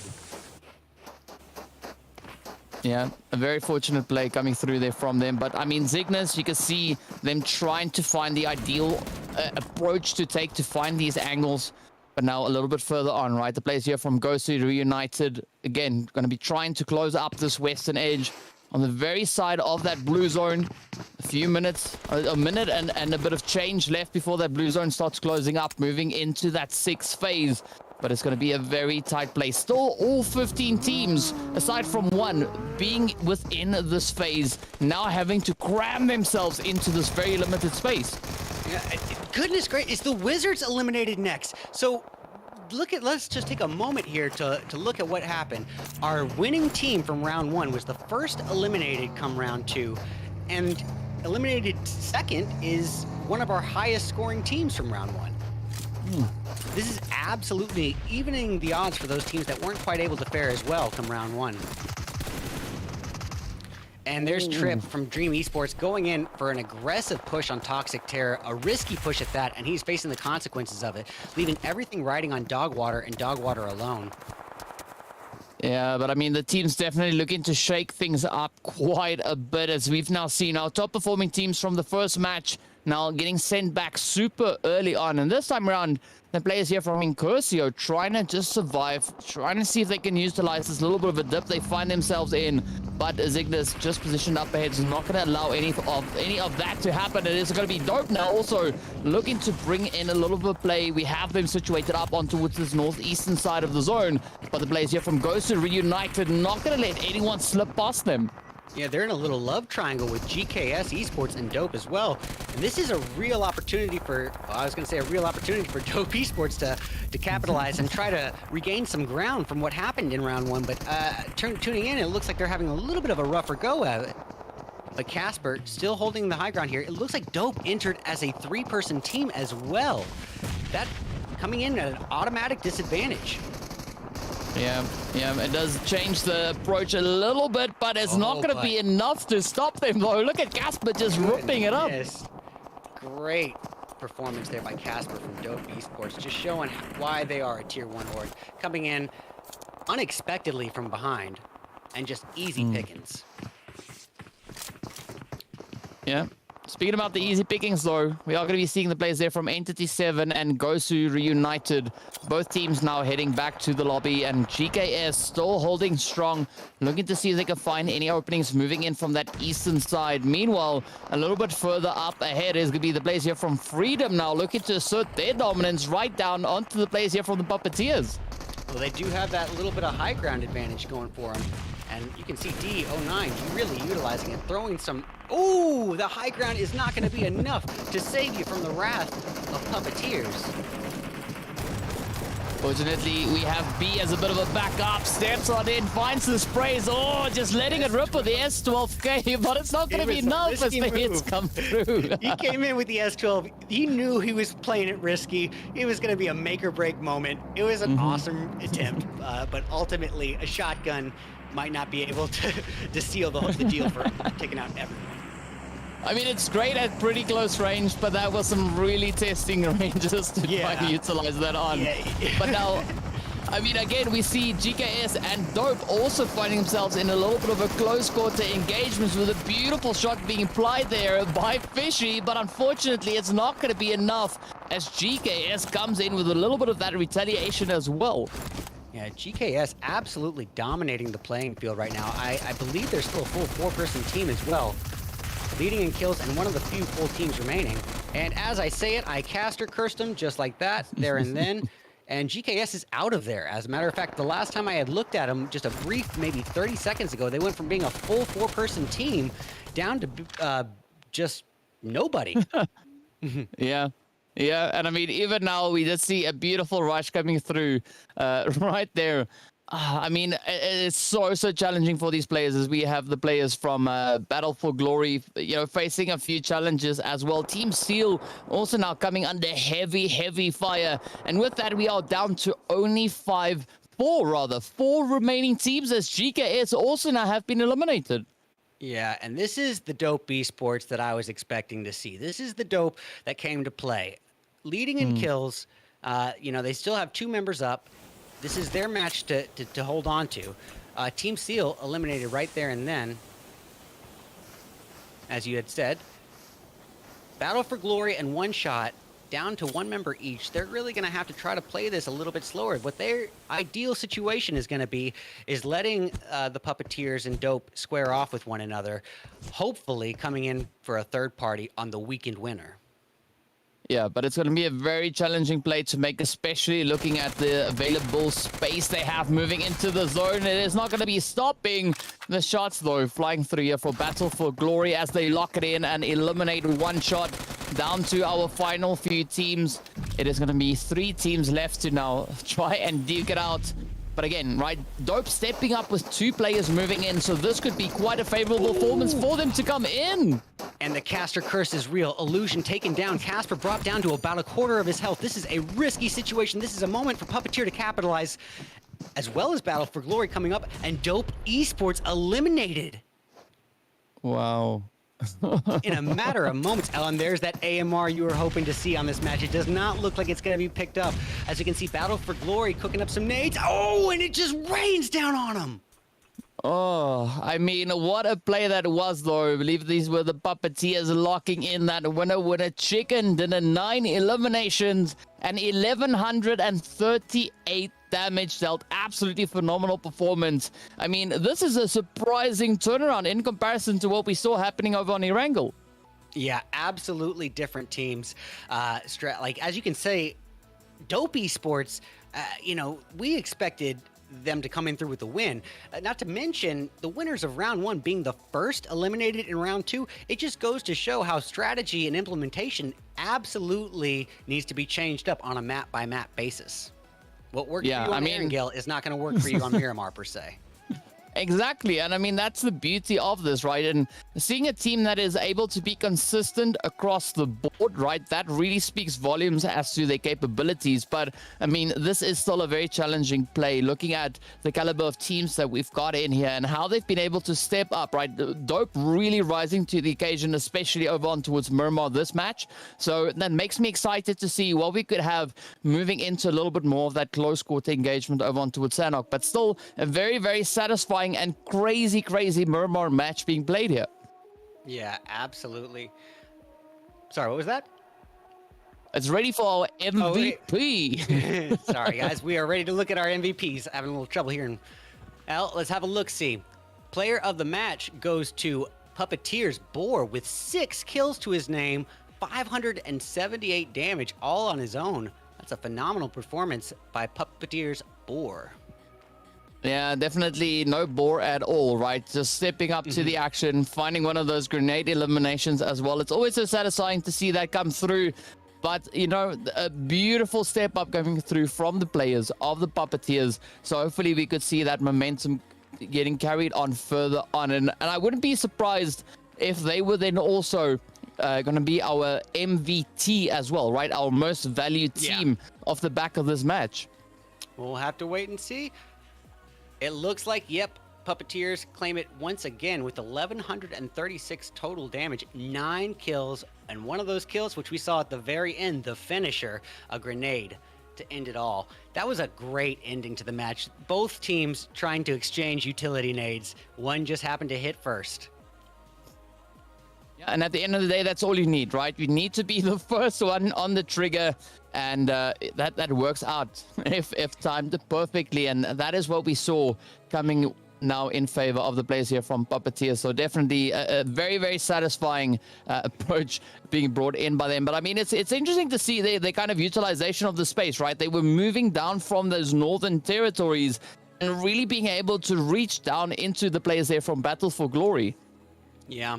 You know, but even further so than that, I'm curious to see about teams that might not necessarily have fared as well or worse. And, you know, I'm talking about teams like GKS, who actually was pretty dominant in terms of aggression in both matches 1 and 2, just not quite making it all the way to the end game. But I am curious to see, with as many kills as GKS was able to put up, I believe 5 or 6, you know, in round 2, as well as 5 or 6 in round 1, where that's going to place them on the overall leaderboard. Yeah, it's going to be quite an exciting one because, you know, we've seen teams step up. We've seen other teams having a little bit of a challenge. And here we have our comparison now coming in between the Puppeteers and the players there from Dope. As we can see, both teams really heavy hitting with regards to the damage. Very little separating these two teams with regards to that. And also the eliminations being so close to each other. So it was so satisfying to see both Puppeteers and Dope just really popping off in this match. Yeah, as I said, this was the Dope Esports I was expecting. We weren't greeted with them in round 1, but they woke up, came ready to play for round 2. But that's going to be interesting, you know, especially when you consider teams like Four Strangers. First place round 1, last place round 2. That's going to place them right around dead middle, I would think, for, you know, as they come into our third and final match of the day. That is going to leave them, you know, this is still in the running for them. They still have a potential to advance. With that dub that they got in round 1, nothing is off the table, but they're going to have to put in one hell of a performance come round 3 as we enter the clustered rainforest territory, jungle territory, pardon me, of Sandhawk, where strategy is going to be absolutely different, basically the exact opposite of Miramar. Whereas Miramar is our largest map, Sandhawk is going to be our smallest map that we're working with. It's going to be a 4x4 versus the 8x8 from Miramar, so it's literally half the size, and it goes even further than that, where Miramar is just open ground. You know, Sandhawk is that more clustered and condensed. And when I say condensed, I mean lush in vegetation. There's more natural cover to take, more grass to hide inside, and trees and boulders to hide behind. So you need to be alert for a higher than average number of snakes than usual as well. Yeah, you definitely have to be more cautious on that approach. But I mean, looking at the statistics that we've got here, right? A very satisfying performance being brought in by the players there from One Shot yet again, right? Yes, they didn't finish as high up with regards to those placements as they would have hoped, but they brought in a substantial amount of eliminations, a good amount of damage being dealt by that. And the same can, of course, be said for the players there from GKS as well. Still picking up those 5 trades and coming in with 1,313 damage dealt. But, I mean, looking over on towards that left-hand side, right? Dope and Puppeteers, they were just going absolutely to town in this lobby.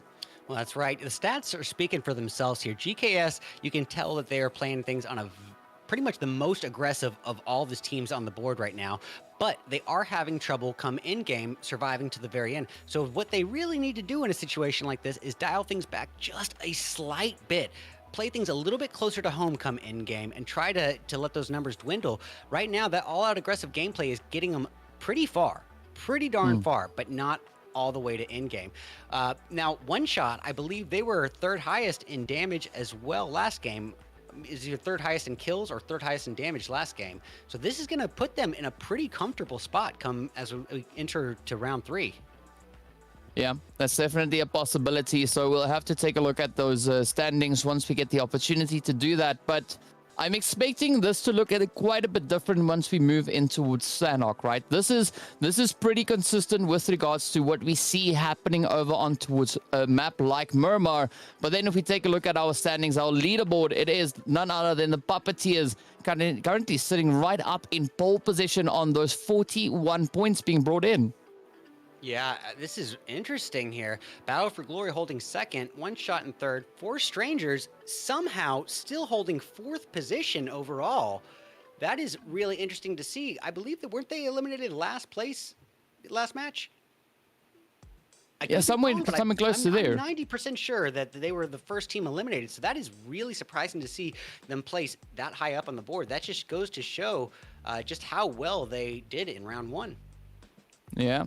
But of course, we got to see that consistency now being applied into our final match of the day. As we know, only the top 5 teams will be able to progress through in towards those finals. And looking at what we have over on that right-hand side, it's still a very close and contentious play coming through between the players there from Team Seal, Dope, Toxic, the players there from GKS, Wizard, and of course, the players from Strangers, DB. So I'm expecting quite a bit of a shift to come through potentially now from the teams we have so close to each other, those 6 teams.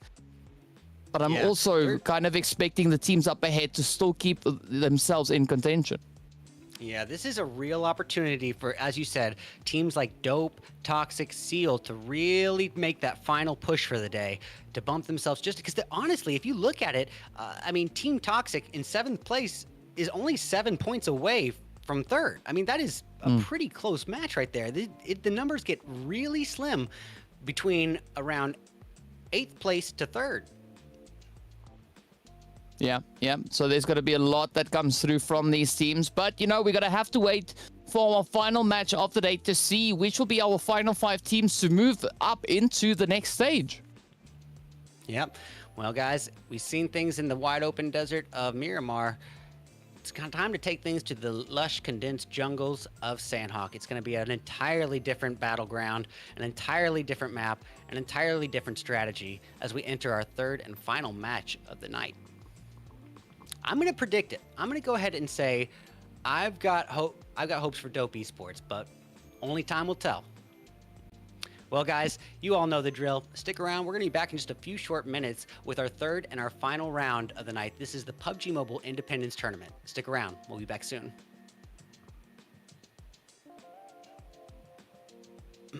Do I have time to use the... Oh, are we still in there?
Well, alrighty, ladies and gentlemen, boys and girls and children of all ages, welcome back. And are you ready for our third and our final match of the night? We're going to be entering Sandhawk for round 3 of the PUBG Mobile Independence Tournament.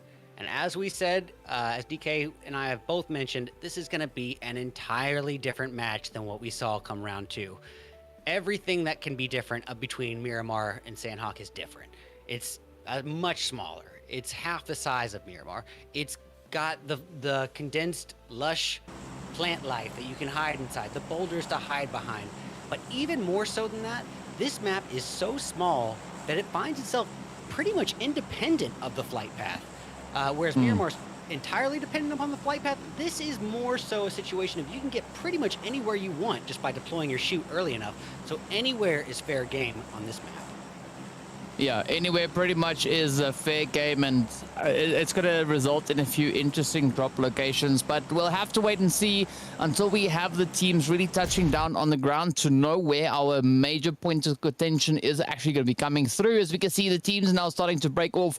We got a good concentration heading down over towards that docks region, as well as up towards the more northern territories, right? We can see the players there from Team Seal making that push, heading up north, looking to potentially get themselves situated up in towards Hatin. But the zone is going to be very central, at least for this phase around. So I'm curious to see how these rotations will result, as a kind of product of that.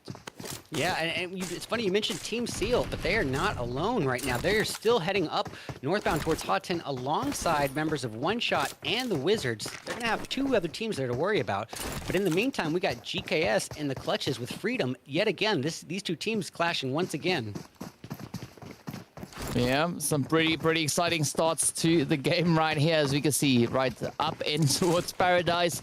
Everything but a more relaxed players. We've got some hot drop action coming through. We're going to see that come through in Hatin as well as in towards Docks. And now this is what we've wanted to have, right? Teams just going absolutely ham on each other. GKS and the players coming through from Freedom being put to the test, but it does seem like Freedom is going to be prioritizing a little bit more of the western position over in towards Paradise. Yeah, well, if you are Team Freedom and you know that you're up against GKS, which I don't think that they could know at this stage, but if they did, the decision to bow out would be very understandable, because GKS is a team that we have seen in round 1 and 2 absolutely dominate the playing board in terms of aggression. They are probably the most aggressive team that we've seen of the day. They're not afraid to get down and dirty and in those up close situations, which in a map like Sandhawk could make all the difference. So it's a matter of, as we said in last match, what GKS really needs to focus on is finding that balance between that aggression and the tactical reservation, knowing when to hold position, because it seems like GKS is just going out chasing everything. I mean, that's not a bad approach, right? Especially in a map like Sandhawk. That is potentially an approach that could be quite favorable, depending on whether or not you can actually cope with those pressures that come in as a result of that strategy being utilized. But now as we take a look at it here, we've got the players coming through, and it's going to be Team Seal also situated up in towards those northern positions. They have the players there from Dream just off to the side. And again, right now it's going to come down to how these teams can utilize the positions to make it work out in their advantage. Yeah, absolutely. You know, the name of the game here, as we said, getting your loot early, yeah, it's extremely important. But the good thing about Sandhawk is that pretty much everywhere has good loot. Oh, Team Seal in the throws here with One Shot Esports, and losing a member right then and there. Habibi is taken down. And Bad Boy as well. Ooh, that is leaving quite a situation here. One Shot looking fairly strong here. Full 4-person team, 2 kills right off the bat. Switching back over to boot camp, where members of Strangers, the 4 Strangers here, in the clutches here with members of Entity 7.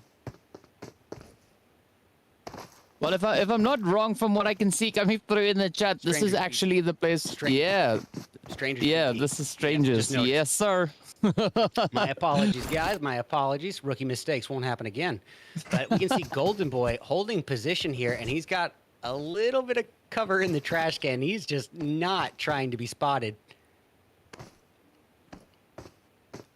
Yeah, but I'm liking this position coming through from Hector.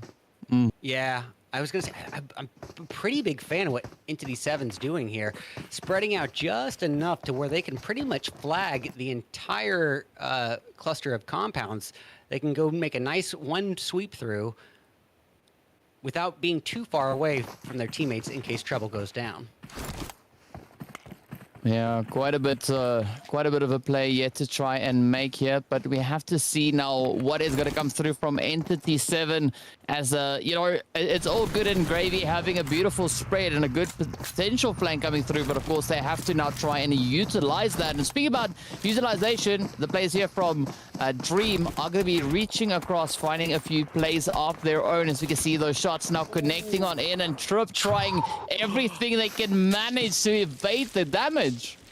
Barely escaping with the hair on his chin. It looks like members of Freedom were laying gunfire right down on him, across the waterway, doing significant damage, taking them down to about 15% health, but 15% is not a knock, and that's all he needed was to heal up. He's got position behind that boulder, scoping in with a 3x M4. He's still engaging. I have a little bit of an issue with this. I have a little bit of an issue with this because I feel like when there's this much distance between the two teams and Freedom has that much compound cover and natural cover, that even if you are to knock them, Thirsting is an entirely different monster. I think that he's mostly going to be getting knocks that don't amount to anything. So I don't really think that fight was worth taking at that particular moment. Yeah, it's a bit of a challenging play to make even on a good day. And I mean, speaking about challenging plays, this is a very similar approach we see coming through between the players here from Zygnus and the squad there from Incursio, as Gene is also getting hit right up on the high ground. And I mean, what a beautiful defensive strategy this is coming through, right? I mean, it's quite challenging even here for Bobo to try and play all the way from the ship, that blue zone doing the damage, in addition to the heads coming through from Zygnus, but still they're able to reach up and make a bit of a substantial play here. But again, right, they need to try and catch up, get themselves situated back in towards that zone. Yeah, if you are Incursio, you're operating as a two-person team at this point. You're going to have to dial things back. You can't play on the all-out aggressive, and they know it, but they are kind of put up against the wall here as Zygnus, who is, let's just mention, operating as a full four-person team this game, which is going to be a big difference. You know, they've got the high ground, and they've got them pretty much backs up to the wall there without much way of entering back into the zone without facing them. Yeah, I mean, it's a challenging play, but now again, right, zone starting to close up on itself. Still an absolute plethora of teams left. As you can see, all 16 teams still being in the mix here. You have a few teams now getting caught in a position where they have to start sipping on that blue. But as soon as we get into those later stages, that is not going to be an ideal approach to be taking. Again, as we can see a little bit further on towards the northern side, the players there from Freedom also trying to get themselves back onto the safety of the land, now utilizing this waterway. But it is up to Trip now to see whether or not they can actually spot out the entire squad from Freedom just down below. Well, it's funny you said that it's not going to favor them as the zone gets smaller and smaller. I think one thing at this point that we have all seen time and time again, when you get to Sandhawk, very often in the comp level scene, you're going to see players using the heal strat. And when I say the heal strat, I mean waiting and camping the dead zone with a ridiculous number of first aids. It seems, it seems boring. It seems uneventful. Oh, what a monster nade there by Trip, just wrecking into 0422. Beautifully placed. Goodness gracious. But yeah, we are going to see, I expect to see at least a couple teams utilizing the heal strat and staying out in the dead zone, trying to let the numbers dwindle down. Yeah, it's going to be a tough play. As we can see, Eric and Co now finding themselves right here, just hugging this edge of the cliff, trying to stay out of reach of Trip. But I mean, Trip now, right, they've tasted a little bit of blood, and now they seem super excited to continue on with these efforts. Yeah, absolutely. Now, Trip, with all this momentum, you know what's interesting to note is that up until recently, if you were knocked in water, that was pretty much game over. That was it for you. But now that they've implemented this new system where you can actually swim, being knocked in the water isn't necessarily an end-all situation anymore. And Trip, able to get the takedown, just barely surviving it, but just barely is all he needed, taking him right out of the equation. I believe there's still a member left. A member left for who? Because you can see Freedom now in quite a bit of a troubling spot here as Eric just got a hit. And I mean, Trip just came so close with that DBS getting utilized up behind him. Meanwhile, it's going to be Paolo from Wizards reaching across that waterway, looking to bring in a little bit of carnage as well. But Trip now returning the favor. Yeah, Trip brought down to 50% of his health, but that is still enough to retaliate. An interesting little third-party attempt from the Wizards. Keep in mind, the Wizards are still acting as a full 4-person team, so a little bit of aggression isn't a bad thing for them. Well, I mean, there's a few things that's not really a bad thing for you, which, you could probably opt for. So I'm curious to see how these teams are going to be looking to bring in these plays. But Wizards definitely could be looking to maybe get themselves a little bit further over on towards that eastern side, right? As we can see, they are still some distance out of that zone. And speaking about teams being outside of the zone, it's going to be none other than Toxic now looking to push up on that southern approach, moving closer towards Painan. But up ahead, we see the players there for Battle for Glory. A few of those shots already making the necessary connections. And now it's going to come down to Toxic and how they can actually maneuver their way closer to them. And if it all doesn't just come full circle, Wizards actually got to take down on Freedom after all. Instead of, no time to waste. We've got Puppeteers, the winners of round 2, facing a much more complicated match come round 3. One member down, another member soon to follow potentially. Is that Reckless? I have trouble reading it. Okay. All right, well, I think that was Revenge. Okay. We got 4 here coming in. He's the MVP of round 2, coming in aggressively to say the least. And look at that takedown, UMP in hand. He is coming in guns a-blazing, but ultimately he is not enough as he is taken down in retaliation. Wow, what a bloodbath this is. I mean, GSR just stepping up. I mean, the players here from Gosu United really trying to make a bit of a dent in the side of the Puppeteers, but it seems like both teams are still able to find a quick little bit of a reset. As we can see now, those players being brought in, potential race could come through. Quick little bit of a confirmation getting traded on down as well, but it seems to be a 1v1 situation. Puppeteers now instead opting to bring that res in, and that could be quite a bit of a substantial gain to make. But unfortunately, those third-party hits come through, the nades coming over the top, and now it's going to be that showdown between the players here from Gosu and, of course, the Puppeteers. Yeah, you're absolutely right. Puppeteers, ooh, taken out just like that, eliminated early on. 14th place. This is so crazy. When you think about the winners of each match and how they fared in the following match for them, it's interesting. They do well in one and not so much the other. Not, as we said it in round 1, we said it in round 2. Each map is a different tactic. It's a different strategy implemented. What worked for you on Erangel is not going to work for you on Miramar, and what worked for you on Miramar is probably not going to work for you on Sanhok. Yeah, definitely not. I mean, it's quite a bit of a different approach coming through here.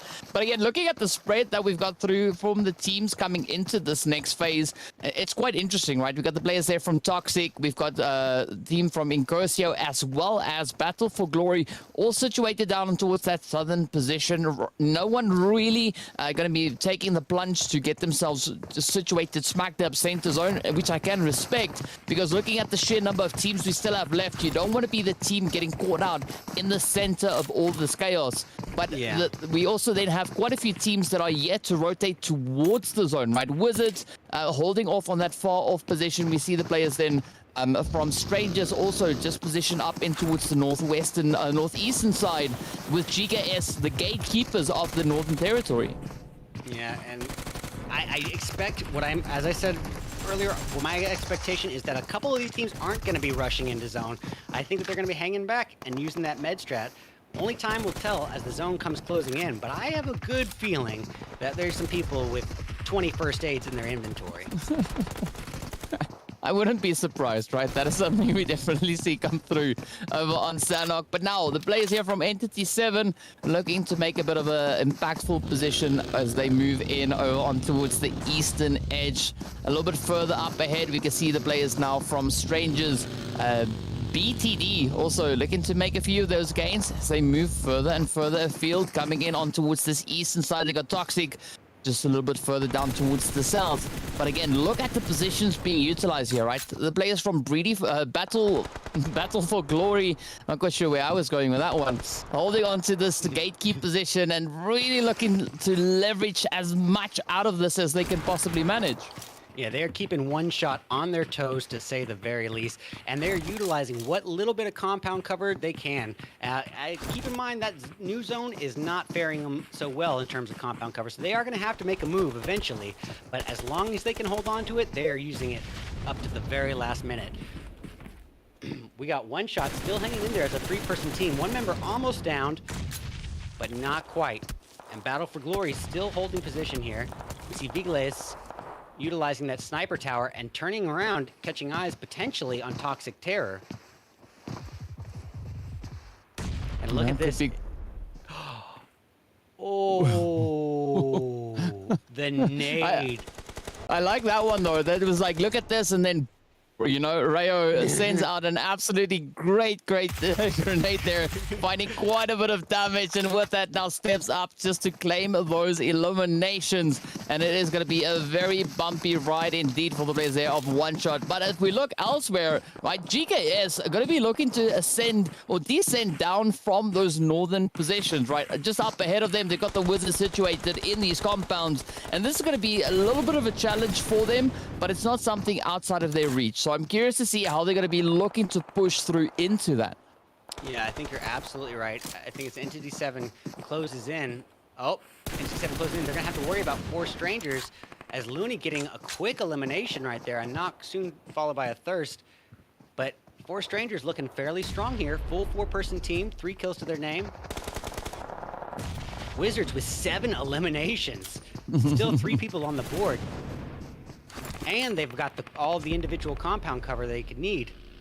That might be money. Oh, just falling. That nade just fell just shortly shy of hitting Panher. That wall was all it took to save him. Wow, some pretty crazy plays coming through, but of course, you know, a little bit of lead is all you need to get sent away as we see those eliminations now really starting to rake on through. GKS surprisingly, right? Not popping off so crazily this time around, but there's still quite a bit of players still left in this match. But Wizard, they are just making magic happening as we can see Lee now trying to clean up this northern edge, but the blue zone has caught up and it's not going to be enough as they now go up in a poof of smoke back into the lobby.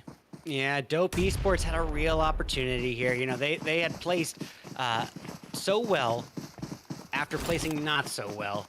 It all came riding down on match 3, and unfortunately, they were not quite able to follow through with that placement. Dope Esports eliminated in, I believe, 7th place.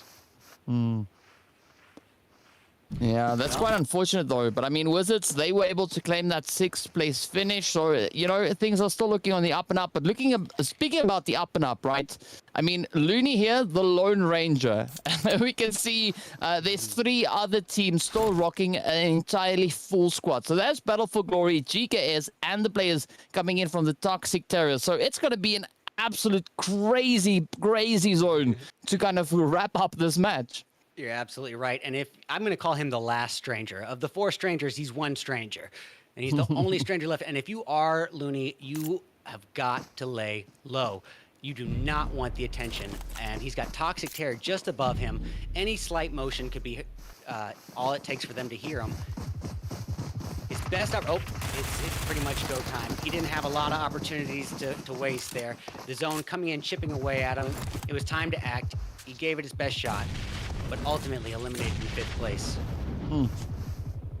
Yeah, all our solos now getting traded on down, as we can see. Toxic also now getting reduced to 1, as it is going to be up to Icy to try and bring in that final performance. But well, they do manage actually to bring up a bit of a fight, but it's not going to be enough, as they now get eliminated. And we move on to the players here from Battle for Glory, situated up on the high ground, contesting against the players here from GKS, who have a very challenging position actually to gain some ground from.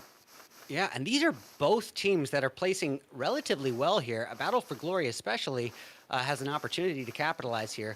GKS, as we said, this is probably their least aggressive match of the day here. They have dialed things back, and they have seen the benefits of it, actually making it to the end game as a full 4-person team. This is their match to utilize as well.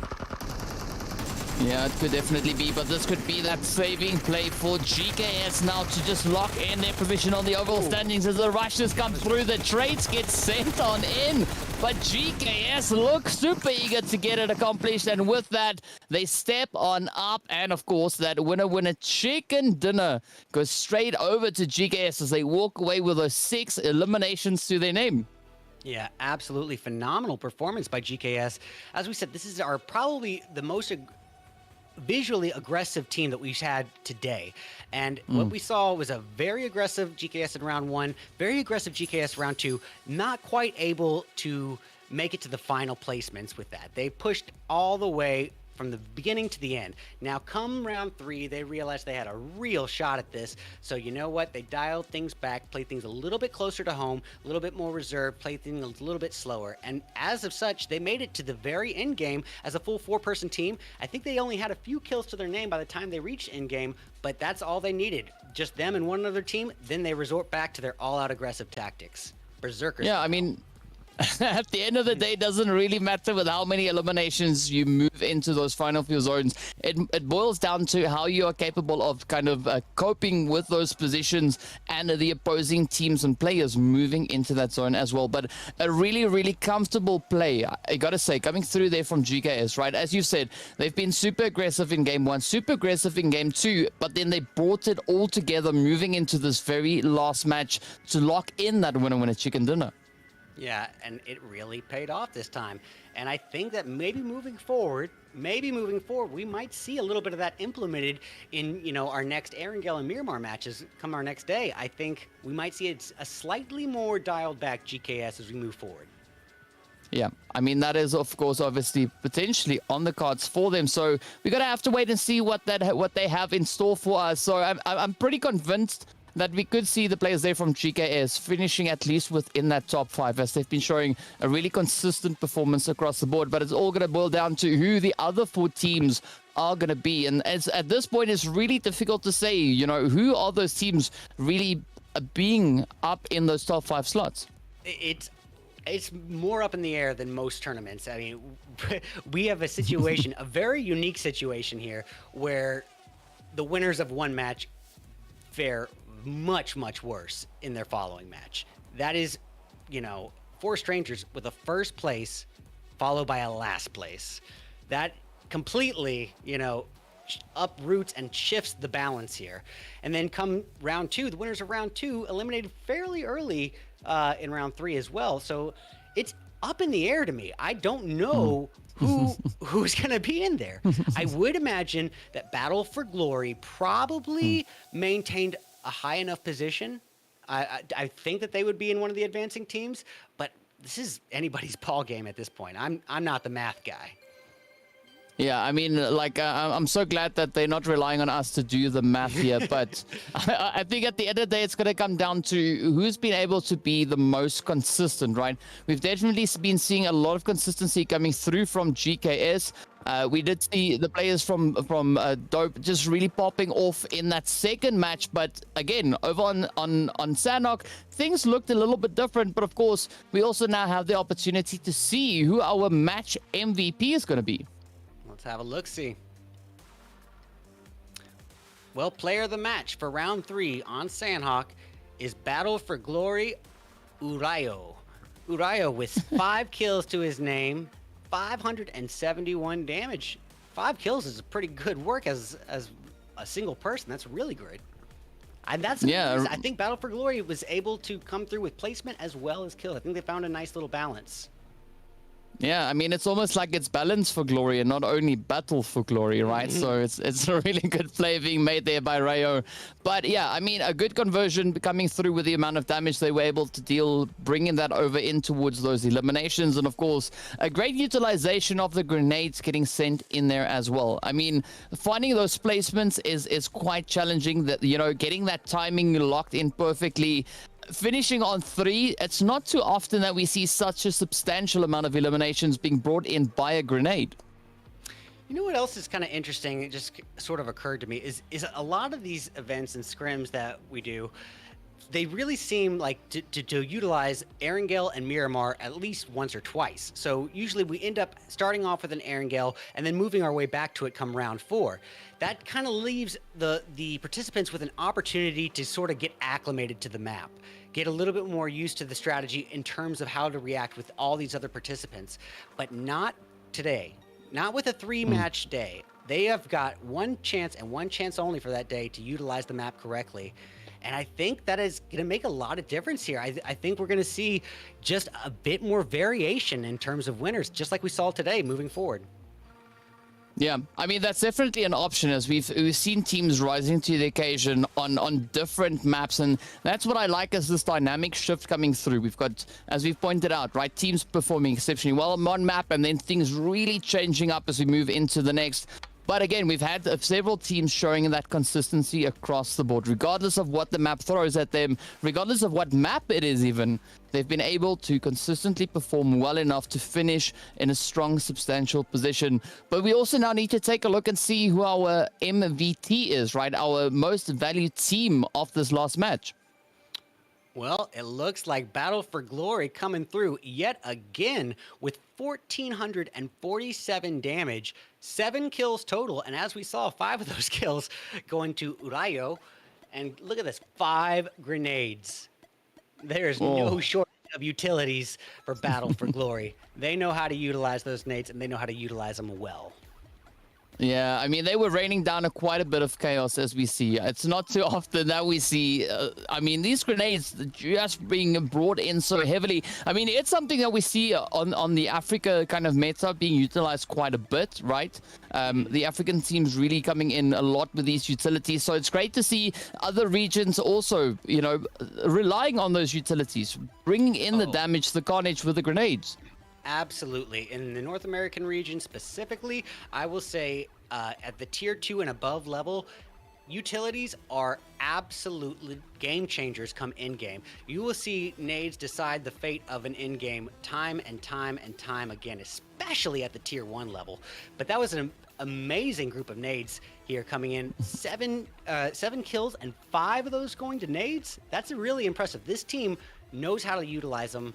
And the good thing about utilizing the nades is you can put that damage out there without putting yourself in too vulnerable of a position. So that's the real advantage of it. They know how to do it, and they know how to do it well. Yeah, well, really well done to them. And of course, now we're going to be moving into a really quick team comparison here with the players from Entity 7 compared to the Wizards, right? Both teams sitting on very similar kind of figures coming through. Both teams coming in with those 7 eliminations. Both teams sitting in excess of 700 damage being dealt. The only differentiating factor here is the survival time, with Entity 7 getting taken down just a few mere seconds before the players from the Wizards. Yeah, and what's interesting to notice, does that mean that the Wizards finished in 6 and E7 in 9th? Is that what that's saying? Or is that saying that's Team 9 and Team 6? Because if so, that would mean that it would be literally 18 seconds separating 6th and 9th place. So I'm not so sure if that's correct. But, you know, we did see Entity 7 really on the all-out aggressive. We saw Wizards doing what the Wizards do. They came in round 1 pretty aggressive. They came in round 2 pretty aggressive. And they maintained it throughout the entire day. Unfortunately for them, they weren't able to quite reach the very end come today. But I think they might just be able to scooch on by in the running for advancing teams. It's up in the air. It could definitely be. I mean, we saw Wizards looking pretty good over on towards Miramar as well. So maybe the accumulation of all the points that they've been able to bring on through could have been enough to try and potentially solidify a slot for them.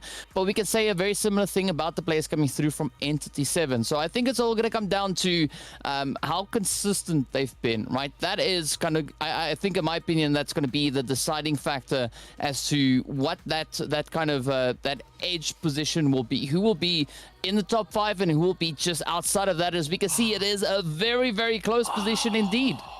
Oh my goodness. Well, here we have it. Battle for Glory leading in total of 47 points, only 3 points ahead of the Puppeteers, who come in second with 44. We got GKS, and it paid off real well with that round 3 win, as they secure third place with 36 kills, several points behind second place. And then coming in fourth, we got the 4 Strangers with 30 points. Fifth place, and the last scoocher on by, is Toxic Terror with 28. And if you are one-shot esports, you are really feeling the frustration right now. 2 points behind the advancers. But that just goes to show, if anything, we saw, you know, in our last team comparison, just how close and evenly matched some of these teams are. So it was a close thing to see who was going to advance. I am a little surprised to see that much of a gap between second and third place. But you know what? It just goes to show that tie for first and second, it's anybody's game between Battle for Glory and Puppeteers. Yeah, I mean, it was a really, really challenging play. But I mean, Puppeteers coming through a little bit more heavy on those eliminations. GKS right there behind them, right? 17 and 16 eliminations apiece. But then we got to look at the performance coming through there from the players of the side of Strangers BTD, right? They've not been able to find a lot of those eliminations, but with regards to placement points, they just showed great consistency. Look at that, 24. That's the third highest amount of placement points we've got across the lobby. Yeah, absolutely. And I mean, it goes to show consistency, as you were saying, carrying a lot more weight than, you know, just this all-out aggression tactic. You got to be consistent throughout. And when these maps are all completely different from one another, you're going to have to be able to adapt. So consistency also means is changing up the game to flow along with the individual map. So let's not just say that they're using the same tactic throughout, but they are consistent in being able to get their placement and their kills. Yeah, I mean, at the end of the day, consistency is what is key. And, you know, I want to give a big congratulations to our top 5 teams that have been able to secure their positions to move through to the next stage. And, of course, we know the next stage, of course, being the finals. But this makes me so excited to see what's going to come through in the next week of play, right? The teams going to be stepping through those qualification rounds, making it through in towards the semifinals. And, again, we've got 5 groups that are going to be fighting it out, looking to secure their slots moving in to next weekend's play. So, I mean, if this first week is anything to base my opinion on, I'm quite excited to see what the second week is going to hold in store for us. Yeah, I absolutely agree. And if you're Battle for Glory right now, you can't be getting comfortable. Don't get comfortable. That first place is anybody's game. There are plenty more teams coming in to come and compete with you. As we move forward, this is just only 5 of the teams that are advancing to our finals. We still got a lot more teams to cover as we move forward in the PUBG Mobile Independence Tournament. Yeah, there's quite a bit of excitement still to come. But I think, you know, like, what a great start this is. I'm always so excited to see what the North America region brings through. I mean, it's not a region that I am too familiar with on a regular basis, right? I cover more things on this side of the world, you know.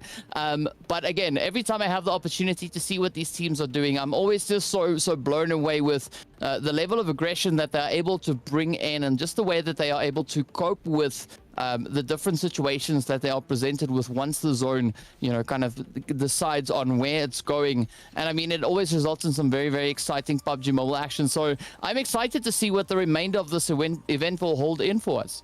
Yeah, and let's just say, you know, if the other teams that are competing in the following days, if they're smart, they're doing their homework and watching, you know, today, and they're going to see just where these teams did well and just where they slipped up. And adaptivity seems to be the name of the game here. So I think if you are in the following days to come, you need to get used to utilizing the difference in geography between the maps, the difference in strategy, the implementation of how you go about things. the when you pull your rotations, when you go for your kills, it's all going to have to change up on a map by map basis. And I think now's the time to get that practice in while you can. Yeah, definitely believe that is the case. But I think on that, right, Raiders, I think this is going to be bringing us to the end of this evening's proceedings, right? We've seen the team step up. We know who our teams are moving through into the next stage. And of course, all that is left is to see you all back again next week as we continue into our second week of craziness right here on the Independence Tournament. Yeah, that's right, guys. We're just getting the action started, but we will be back at you in a couple days. So please do come back and stick around. Come show your support, and thank you so much for tuning into the PUBG Mobile Independence Tournament. Have a good one.